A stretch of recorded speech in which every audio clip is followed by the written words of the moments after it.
آج ہم ایک امپورٹنٹ ٹاپک پہ بات کریں گے۔ ایک مڈل کلاس عورت عید کے لیے سیونگ کیسے کرے اور کیسے تھوڑے تھوڑے پیسے جمع کر کے عزت اور خوشی کے ساتھ عید کی شاپنگ کر سکتی ہے۔ اللہ تعالیٰ نے خود ہی ہمیں ایک اسپیشل اور خوبصورت تہوار عید کی صورت میں دے دیا ہے، تو سب کا دل کر رہا ہوتا ہے کہ پورا مہینہ روزے رکھنے کے بعد عید والے دن وہ خوشیاں منائیں، نئے کپڑے پہنیں، لیکن کہیں نہ کہیں کچھ لوگ ایسے بھی ہوتے ہیں جن کی جیب اجازت نہیں دے رہی ہوتی۔ یہ ویڈیو انہی لوگوں کے لیے اسپیشل ہے۔ السلام علیکم، ویلکم ٹو مونا ولاگس۔ کیسے ہیں آپ سب؟ ہوپ فلی آپ سب ٹھیک ہوں گے، خیر خیریت سے ہوں گے۔ اللہ آپ سب کو خوش رکھے۔ آج کل مہنگائی کے دور میں گھر چلانا ہی ایک بہت بڑا چیلنج ہے۔ یوٹیلیٹی بلز، بچوں کی فیس، گروسری، میڈیسن، ان سب کے بعد سیونگ کرنا آسان نہیں ہوتا۔ آج میں آپ کو ایسے 5 پوائنٹس بتانے لگی ہوں جن پر عمل کر کے آپ اپنی عید کو خوبصورت بنا سکتے ہیں۔ نمبر 1 پوائنٹ ہے نیت اور پلاننگ۔ جیسے ہی عید ختم ہو اسی وقت سے اگلی عید کے لیے سیونگ کرنا سٹارٹ کر دیں۔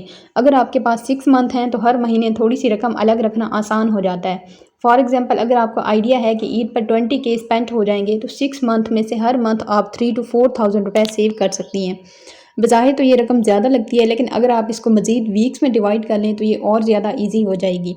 سیکنڈ پوائنٹ، گھر میں ایک الگ باکس بھی رکھا جا سکتا ہے جس کے اوپر عید فنڈ لکھ لیں اور اس میں ہر منتھ یا ہر ویک کچھ پیسے سیو کریں، لائک 500 یا 1000 روپیز، اور کوشش کریں کہ یہ رقم روزمرہ کے استعمال میں خرچ نہ ہو، اور اگر پاسبل ہو تو بینک میں ایک الگ سے سیونگ اکاؤنٹ بھی کھلوایا جا سکتا ہے۔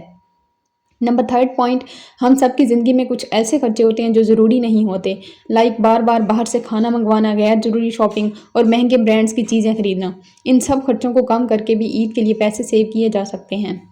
4 پوائنٹ، آپ کے پاس کوئی بھی سکل ہے تو اس کو استعمال میں لائیں، like stitching, beautician, on line work, یا گھر کے بنے کھانے بھی بیچ سکتی ہیں، یا عید سے پہلے تھوڑا سا اضافی کام کر کے الگ سے رقم جمع کی جا سکتی ہے، یا پھر سوشل میڈیا کے ذریعے بھی گھر بیٹھے ارننگ کی جا سکتی ہے۔ نمبر 5 پوائنٹ، سیلز اور آفرز کا فائدہ اٹھائیں۔ عید سے 1-2 ویک پہلے شاپنگ کرنے کے بجائے پہلے سے سیل کے دوران کپڑے یا جوتے خرید لیں۔ آف سیزن سیل میں اچھی چیزیں کم قیمت میں مل جاتی ہیں، اس طرح آپ بجٹ میں رہتے ہوئے بہتر شاپنگ کر سکتی ہیں۔ نمبر 6 پوائنٹ، اگر آپ کے پاس اس ٹائم بالکل بھی فنڈ نہیں ہے، بالکل بھی پیسے نہیں ہیں عید کی شاپنگ کے لیے، اور آپ کی عید کی شاپنگ بھی ضروری ہے، تو اس کے لیے لاسٹ آپشن یہ ہے کہ آپ اپنے کچھ کولیگس کے ساتھ مل کر کمیٹی ڈالیں اور اس میں سے فرسٹ نمبر اپنا رکھوائیں۔ Number 7 and last point, comparison بالکل نہیں کرنا۔ دوسروں کی عید دیکھ کر خود کو پریشان نہیں کرنا۔ سوشل میڈیا پر ہر چیز پرفیکٹ لگتی ہے، اصل خوشی سمپلسٹی اور گھر والوں کے ساتھ کوالٹی ٹائم سپینڈ کرنے میں ہے۔ اگر آپ اپنے بجٹ کے مطابق شاپنگ کرتے ہیں تو یہی سب سے بڑی کامیابی ہے۔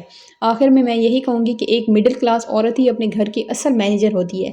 اگر وہ چاہے تو تھوڑی سی پلاننگ سے بڑے بڑے ایکسپینسز کو بھی ہینڈل کر سکتی ہے، اور عید کی اصل خوشی نئے کپڑوں میں نہیں بلکہ دل کے سکون سے ہوتی ہے، اور وہ سکون تب آتا ہے جب آپ بغیر کسی سے لون لیے اور بغیر کسی پریشانی کے اپنی عید گزار سکیں، اور آپ کے گھر میں سب ہیلدی ہوں اور آپ اپنے گھر والوں کے ساتھ مل کر عید گزاریں۔ اگر آپ کو میرے مشورے اچھے لگے ہیں تو ضرور شیئر کریں اور سبسکرائب کریں۔ اللہ ہم سب کے گھروں میں برکت دے اور ہماری عید کو خوشیوں سے بھر دے۔ اللہ حافظ۔